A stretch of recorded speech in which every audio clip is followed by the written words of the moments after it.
तो friends, welcome to our channel the mentor Neetuji. और आज के वीडियो में हम लोग बात करेंगे एमसीसी काउंसलिंग की डेट आ गई है। इसके साथ ही आपकी जो स्टेट काउंसलिंग होती है उसकी भी आपकी काउंसलिंग डेट आ गई है। तो बच्चों, एमसीसी जो आपकी काउंसलिंग होती है, मेडिकल काउंसलिंग कमेटी, इसको बोलते हैं ऑल इंडिया कोटा काउंसलिंग।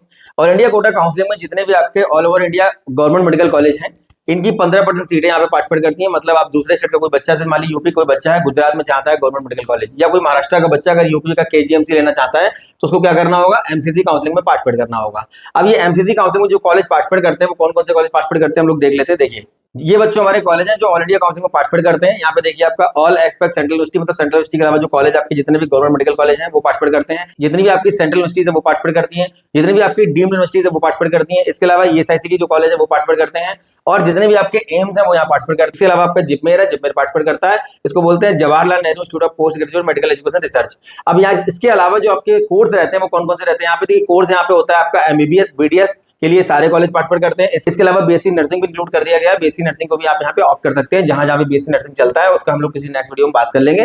तो ये बच्चों हमारे कॉलेज पार्टिसिपेट करते हैं ऑल इंडिया कोटा काउंसलिंग जो हमारी रहती है। अब जितने भी बच्चों हमारे जीएमसी है, मतलब गवर्नमेंट मेडिकल कॉलेज है, इनकी 15% सीट।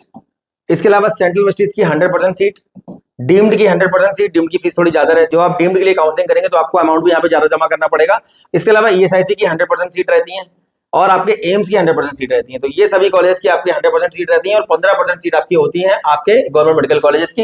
दूसरे स्टेट में गवर्नमेंट मेडिकल कॉलेज लेने का एक ही तरीका है, एमसीसी काउंसलिंग, मतलब कि ऑल इंडिया कोटा काउंसलिंग। अब इसका हम लोग शेड्यूल देखते हैं कि शेड्यूल इसका जो आया हुआ है किस तरीके से, कब से स्टार्ट होगा, कैसे फॉर्म फिलिंग करना है। और जब इसका फॉर्म फिलिंग चल रहा होगा तो हम लोग वीडियो से बताएंगे किस तरीके से आपको फॉर्म फिलिंग करना है, किन बातों का आपको ध्यान रखना है। और जब चॉइस फिलिंग चल रहा होगा तो चॉइस फिलिंग में किस तरीके के कॉलेजेस की जो प्रेफरेंस ऑर्डर है इनको आपको सेट करना है। इस तरह चीजें हम लोग बात करेंगे आने वाले नेक्स्ट वीडियोस में। तो ये बच्चों हमारा वेबसाइट है जहां से आप देख सकते हैं शेड्यूल। देखिए ये दिया हुआ है यूजी स्टेट काउंसलिंग का शेड्यूल। यहाँ पे आपका state counselling all India counselling दोनों का शेड्यूल दिया हुआ है। देखिए फर्स्ट राउंड आपका जो स्टार्ट होने वाला है ये 21 जुलाई से स्टार्ट होगा और 30 जुलाई तक चलेगा आपका क्या यहाँ पे रजिस्ट्रेशन। ये किस किस के लिए चलेगा, वही आपके सारे गवर्नमेंट कॉलेज रहेंगे, डीम्ड रहेंगे, सेंट्रल यूनिवर्सिटीज रहेंगी। इसके अलावा जो वेरिफिकेशन होगा वो वेरिफिकेशन डेट आपकी दी हुई है 7 अगस्त से 8 अगस्त के बीच में। अब स्टेट वाली जो काउंसलिंग है, जितनी भी आपकी स्टेट काउंसलिंग होती है वो एमसीसी का जब आपका पहला राउंड हो जाता है उसके बाद आपकी स्टार्ट होती है। देखिए एमसीसी काउंसलिंग की आपकी लास्ट डेट है 30 जुलाई और 30 जुलाई को इसका रजिस्ट्रेशन ओवर होगा। उसके बाद आपकी स्टेट काउंसलिंग के रजिस्ट्रेशन स्टार्ट किए जाएंगे। जिन स्टेट ने अपने रजिस्ट्रेशन पहले स्टार्ट कर दिए हैं, कुछ कर्नाटक, केरला वगैरह ने पहले स्टार्ट कर दिए थे, रजिस्ट्रेशन पहले स्टार्ट कर दिए हैं, अलग बात है। लेकिन जिनके अभी स्टार्ट नहीं हुए उनके आपके 30 जुलाई से स्टार्ट होंगे और 30 जुलाई के बाद ही आपका चॉइस फिलिंग स्टार्ट होगा। स्टेट काउंसलिंग का जो चॉइस फिलिंग है वो आपका एमसीसी काउंसलिंग का पहला राउंड होने के बाद ही हमेशा से स्टार्ट होता है। तो आपका देखिए 30 जुलाई से चलेगा ये 6 अगस्त तक। और वेरिफिकेशन जो आपका होगा वो आपका 13 से 14 अगस्त के बीच में होगा।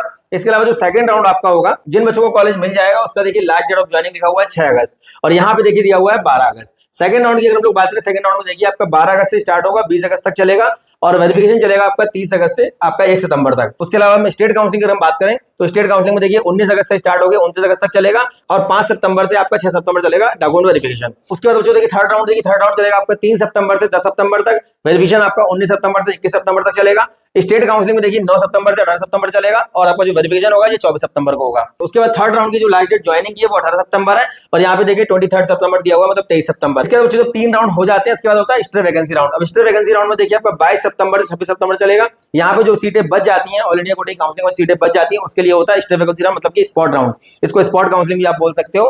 तो ये पहले ये स्टेट काउंसलिंग में मॉपअप राउंड बोलते हैं, यहाँ पे स्टेट वैकेंसी राउंड बोलते हैं। यही वाला जो स्टेट वैकेंसी राउंड है ये आपका स्टेट की बात करें तो स्टेट में आपका 25 सितंबर से 29 सितंबर चलेगा। यहाँ पे देखिए ज्वाइनिंग की डेट दी हुई है 3 अक्टूबर और यहाँ पे दिया हुआ है 3 अक्टूबर, मतलब लास्ट डेट के बाद जो ज्वाइनिंग आप मतलब कॉलेज पहुंचने की जो डेट है वो यहाँ पे दिया हुआ है दोनों का, ऑल इंडिया कोटे का 3 अक्टूबर, यहाँ पे भी 3 अक्टूबर दिया हुआ, मतलब कि ये मान लीजिए 3 अक्टूबर से आपकी क्लासेस स्टार्ट हो जाएंगी मेडिकल की। इसके बाद भी बच्चों अगर सीटें बच जाती हैं तो और स्टेट वैकेंसी राउंड करवाया जाता है बची हुई सीटों के लिए। अब देखते हैं बच्चों ऑल इंडिया कोटा काउंसलिंग, इसका शेड्यूल अलग से आया हुआ है सेपरेट, देखिए यहाँ पे दिया हुआ है। तो बच्चों ये हमारा ऑल इंडिया कोटा का शेड्यूल है जिसमें आपके जीएमसी 15%, डीम्ड, सेंट्रल, एम्स और जिपमेर पार्टिसिपेट करते हैं। यहाँ पे देखिए 21 से स्टार्ट होकर के 28 जुलाई तक यहाँ पे दिखा रहा है। तो बच्चों ऑल इंडिया कोटा काउंसलिंग का जो आपका सीट मैट्रिक आएगा ये 18 से 19 जुलाई के बीच में आपको देखने को मिल जाएगा। रजिस्ट्रेशन और पेमेंट करने की जो डेट है वो 21 जुलाई से 28 जुलाई है, 12 बजे तक आप कर सकते हैं। उसके बाद चॉइस लॉगिंग करने का जो डेट है वो 22 तारीख से स्टार्ट होगा, मतलब रजिस्ट्रेशन आपके स्टार्ट हो जाएंगे 21 जुलाई से, पर चॉइस फिलिंग मतलब कॉलेज फिल करने का जो टाइमिंग रहेगा वो आपका 22 से रहेगा। मतलब 22 को कोई बच्चा रजिस्टर करता है तो 22 को भी चॉइस फिलिंग कर सकता है, पर 21 तारीख को अगर आपने रजिस्ट्रेशन कर दिया, हो सकता है 21 तारीख को थोड़ा लेट रजिस्ट्रेशन स्टार्ट हो, कभी कभी रात में भी होता है, तो यहाँ पे देखिए आपका पेमेंट करने का डेट जो दिया हुआ है, यहाँ पे दिया हुआ है 3 बजे तक आप कर सकते हैं 28 जुलाई को। और उसके बाद आपका जो है चॉइस लॉकिंग और चॉइस फिलिंग का जो डेट है ये आपका 28 जुलाई, और चॉइस लॉकिंग चॉइस फिलिंग का जो बच्चों डेट है ये 28 जुलाई 11:55 तक आप कर सकते हैं, मतलब वो रात के 12 बजे तक कर सकते हैं, लेकिन इसको आप पहले ही कर लीजिएगा। उसके बाद बच्चों देखिए सीट अलॉटमेंट जो आपका होगा ये 29 से 30 जुलाई के बीच में होगा, और रिजल्ट आपका जो है 31 जुलाई को आएगा। सीट अलॉटमेंट पहले दिखा देंगे, मतलब एक रिजल्ट आता है पहले, मतलब रिजल्ट बच्चों आपका पहले आ जाएगा 29-30 जुलाई के बीच में, और 31 जुलाई को आप क्या कर सकते हैं, अपना डाउनलोड कर सकते हैं अलॉटमेंट लेटर। रिपोर्टिंग करना है आपको 1 अगस्त से 6 अगस्त के बीच में। उसके बाद वेरिफिकेशन देखिए यहाँ पे दिया हुआ है 7 अगस्त से 8 अगस्त के बीच में। उसके बाद देखिए यहाँ पे राउंड 2 का जो बच्चों सीट मैट्रिक आएगा वो 9 अगस्त से 11 अगस्त के बीच में आएगा। राउंड 1 के बाद सीटें बचेंगी, उसका सीट मैट्रिक आएगा, और रजिस्ट्रेशन पेमेंट करने की डेट आपकी 12 अगस्त से 18 अगस्त के बीच में है। ये 18 अगस्त तक आप 12 बजे तक कर सकते हैं, और 13 अगस्त से 18 अगस्त के बीच में क्या कर सकते हैं, आप चॉइस फिलिंग कर सकते हैं। और रिजल्ट जो आपका आएगा वो 21 अगस्त को आएगा, और रिपोर्टिंग की जो डेट है यहाँ पे दी हुई है 22 अगस्त से 29 अगस्त के बीच में। थर्ड राउंड जो बच्चों आपका होने वाला है, थर्ड राउंड आपका होगा देखिए, थर्ड राउंड का सीट मैट्रिक आपका 2 सितंबर को आ जाएगा। रजिस्ट्रेशन पेमेंट आप कर सकते हैं 3 सितंबर से लेकर के 8 सितंबर के बीच में। चॉइस फिलिंग आप कर सकते हैं 30 सितंबर से 8 सितंबर के बीच में, मतलब कि रात के 12 बजे तक। और आपका जो अलॉटमेंट आएगा वो आपका 11 सितंबर को आएगा। और इसके बाद बच्चों, इसके बाद थर्ड राउंड के बाद बच्चों स्टे वैकेंसी राउंड होता है, इसको फोर्थ राउंड बोल सकते हैं। इसका देखिए जो सीट मैट्रिक आएगा ये आपका आएगा 20 सितंबर को, मतलब कितनी सीटें बची हुई हैं, कौन कौन से कॉलेज में, किस कैटेगरी में, किस कोटे में कौन सीटें बची हुई हैं। रजिस्ट्रेशन आपका जो पेमेंट करने का डेट होगा 22 सितंबर से 24 सितंबर है।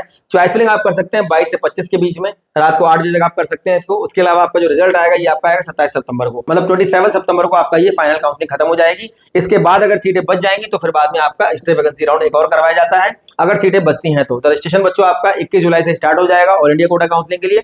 ऑल इंडिया कोटा काउंसलिंग में आपके जो कॉलेज पार्टिसिपेट करते हैं मैंने आपको बता दिए। इसके अलावा स्टेट काउंसलिंग में क्या होता है, स्टेट काउंसलिंग में देखिए आपके गवर्नमेंट कॉलेज रहते हैं और प्राइवेट कॉलेज रहते हैं। अब जैसे मान लीजिए कोई यूपी का बच्चा है, अब ये यूपी का बच्चा उत्तराखंड में कॉलेज लेना चाहता है, तो ये क्या करेगा, प्राइवेट कॉलेज लेना चाहता है। अगर यूपी का बच्चा उत्तराखंड में दून मेडिकल कॉलेज लेना चाहता है तो क्या करेगा, एमसीसी काउंसलिंग में पार्टिसिपेट करेगा। लेकिन यूपी का बच्चा अगर देहरादून में गुरु रामराय मेडिकल कॉलेज में जाना चाहता है तो क्या करेगा, ये उत्तराखंड का अपना बोर्ड बना हुआ है, सबके अपने अपने बोर्ड है काउंसलिंग के, इस बोर्ड में जाके काउंसलिंग करेगा। कुछ स्टेट क्लोज है, मतलब वहां पे आप काउंसलिंग नहीं कर सकते। मैक्सिमम स्टेट आपके ओपन है, तो ओपन स्टेट में आप क्या कर सकते हैं, अगर दूसरे स्टेट में आपको कॉलेज, एमपी के किसी बच्चे को यूपी में प्राइवेट कॉलेज चाहिए होगा तो वो क्या करेगा, यूपी नीट की काउंसलिंग में पार्टिसिपेट करेगा और यहाँ पे प्राइवेट कॉलेज वो ले लेगा। अगर बच्चों यूपी का बच्चा किसी दूसरे स्टेट में प्राइवेट कॉलेज लेना चाहता है, मान लीजिए कोई यूपी का बच्चा है, अब ये कॉलेज लेना चाहता है मान लीजिए हरियाणा में या किसी और स्टेट में जाना चाहता है, तो क्या करेगा, उस स्टेट का अपना बोर्ड बना हुआ है काउंसलिंग बोर्ड, वहां पे जाके काउंसलिंग करेगा। अगर कोई मान लीजिए एमपी का बच्चा है और वो यूपी में काउंसलिंग करना चाहता है तो क्या करेगा, यूपी नीट की काउंसलिंग में पार्टिसिपेट करेगा। तो स्टेट के प्राइवेट कॉलेज को लेने के लिए आपको स्टेट वाली काउंसलिंग में पार्टिसिपेट करना पड़ेगा। स्टेट काउंसलिंग जो बोर्ड बने हुए हैं वहां पे जाकर रजिस्ट्रेशन करना होगा, काउंसलिंग करनी होगी। दूसरे स्टेट में प्राइवेट कॉलेज लेने का तरीका है, आप स्टेट काउंसलिंग बोर्ड पे जाइए और वहां से आप काउंसलिंग करिए। दूसरे स्टेट में गवर्नमेंट कॉलेज लेने का तरीका है कि आप एमसीसी काउंसलिंग करेंगे, और बाकी सब कॉलेज ऑल इंडिया कोटे से आपको मिल जाते हैं, जितने भी आपके डीम्ड हैं, सेंट्रल हैं, एम्स हैं। तो जितने भी ऐसे बच्चे जिनका नीट में वैलिड स्कोर आया हुआ है, मतलब रैंक अगर ठीक ठाक है, पिछले साल 25,000 रैंक तक के बच्चों को, 25,000 रैंक तक के बच्चों को गवर्नमेंट कॉलेज मिल गए थे, तो अगर आपका रैंक 25,000 के आसपास है, आराम से आप एमसीसी काउंसलिंग में पार्टिसिपेट करिए, ऑल इंडिया कोटा काउंसलिंग में पार्टिसिपेट करिए। दूसरे स्टेट में प्राइवेट मेडिकल कॉलेज में जाना चाहते हैं तो उसमें पार्टिसिपेट करिए। इसके अलावा आपके पास वेटनरी के भी ऑप्शन है। आयुष की काउंसलिंग के लिए AA-CCC की काउंसलिंग होती है, इसमें आप जा सकते हैं। कौन कौन से कोर्स रहते हैं, बीएमएस रहता है, बीएचएमएस रहता है, बीओएमएस रहता है, इसमें आपके बहुत अच्छे अच्छे कॉलेज रहते हैं। इसमें आपके नेशनल इंस्टीट्यूट ऑफ आयुर्वेदा है, नेशनल इंस्टीट्यूट ऑफ होम्योपैथी है, और इसके अलावा आपके और भी अच्छे अच्छे कॉलेज यहाँ पार्टिसिपेट करते हैं। तो अगर आपका स्कोर कम है तो आप AA-CCC पे भी जा सकते हैं। इसका काउंसलिंग जब होगा तब हम लोग आपको वीडियो के माध्यम से बताएंगे। फिलहाल एमसीसी काउंसलिंग 21 आपकी स्टार्ट हो रही है, समय रहते अपना फॉर्म फिलिंग करिए, चॉइस फिलिंग करिए। कोई दिक्कत अगर आ रही है दिए गए नंबर पर संपर्क कर सकते हैं, हमारी टीम आपको लगातार प्रॉपर गाइडेंस देगी। जैसे हमने द मेंटर चैनल पर जेई वाले बच्चों को गाइड किया हुआ है, the mentor NEET UG channel के माध्यम से लगातार आपको मेडिकल काउंसलिंग के लिए गाइड करेंगे। और कोई भी दिक्कत अगर कहीं पे आती है तो हमारे ऑफिस में संपर्क कर सकते हैं, दिल्ली, लखनऊ, कानपुर।